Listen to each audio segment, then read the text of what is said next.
I'd like to invite External Affairs Minister Dr. S. Jaishankar to share his thoughts with us.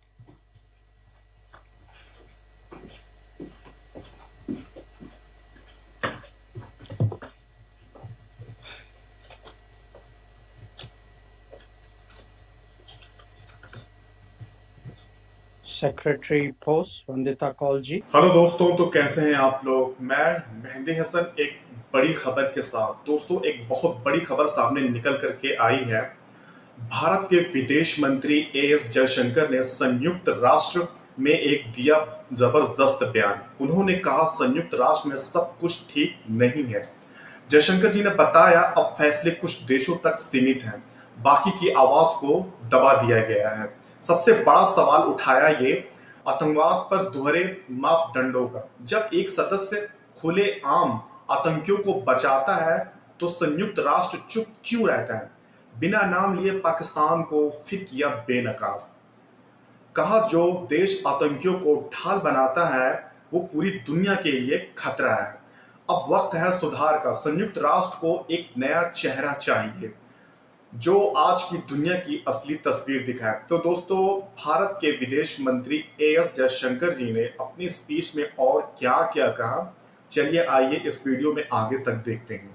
तब तक इस video के last तक बने रहिए और प्लीज शेयर और सब्सक्राइब कीजिए। Openly protects the very organization that claims responsibility for the barbaric terror attack such as at Pahalgam. What does it do to the credibility of multilaterals?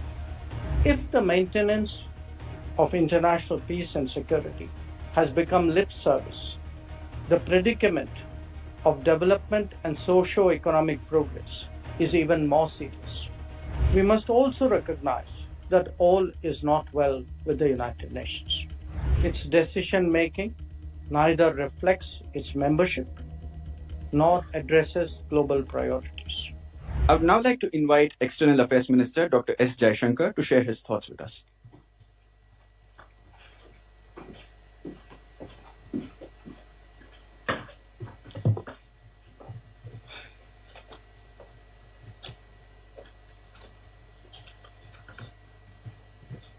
Secretary Post Vandita Kaul ji.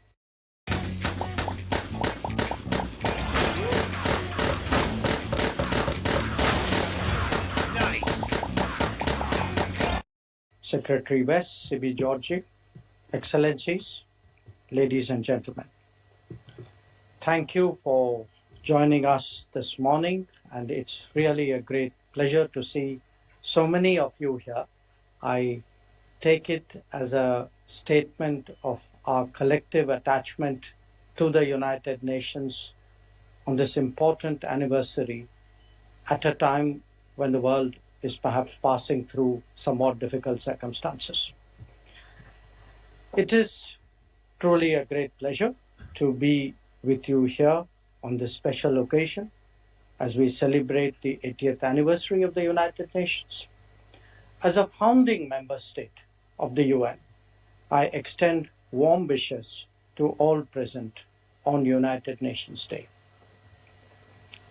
Let me begin by congratulating the Department of Sports, Ministry of Communications, for organizing this very successful open competition on MyGov portal to design the commemorative postage stamp celebrating UN at 80. As we heard from Secretary West, there were more than 740,000 entries which were received from students of classes 9 to 12 across the country and from arts colleges across India. It must have been a very difficult job to select the winning entry, but I also want to say that the stamp that was selected, which was unveiled a little while ago, certainly depicts the need for peace in this era of conflict. Even today, we are regrettably witnessing multiple major conflicts that not only take a great toll on human lives, but impact the well-being of the entire international community. The Global South in particular, has felt this pain, even as the more developed insulated themselves from consequences. An 80th anniversary is a significant milestone for any institution. On UN Day, I would like to reiterate India's commitment to the ideals of peace and security, as well as development and progress. India has always been and will continue to be a strong votary of the United Nations and indeed of multilateralism. Our commitment to global peace and security is reflected, amongst others, in our staunch support for peacekeeping, and I'm very glad that the first day cover captures that particular facet as well.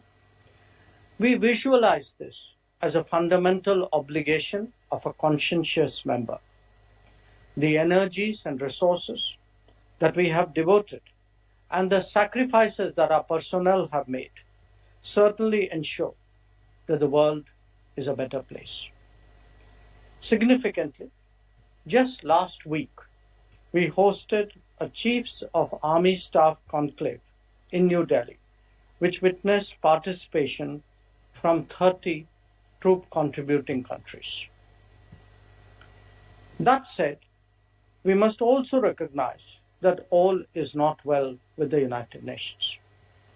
Its decision making neither reflects its membership nor addresses global priorities. Its debates have become increasingly polarized and its working visibly gridlocked. Any meaningful reform is obstructed using the reform process itself. Now, financial constraints have emerged as an additional concern. How to sustain the UN even while seeking its reinvention is clearly a major challenge before all of us. Few examples are more telling about the challenges facing the UN than its response to terrorism. When a sitting Security Council member openly protects the very organization that claims responsibility for the barbaric terror attack such as at Pahalgam, what does it do to the credibility of multilateralism? Similarly, if victims and perpetrators of terrorism are equated in the name of global strategy, how much more cynical can the world get? When self-proclaimed terrorists are shielded from the sanctioning process, what does it say for the sincerity of those involved?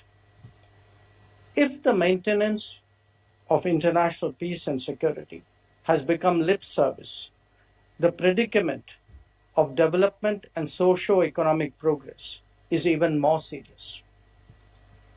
The slowing down of the SDG Agenda 2030 is a significant metric to measure the distress of the global south.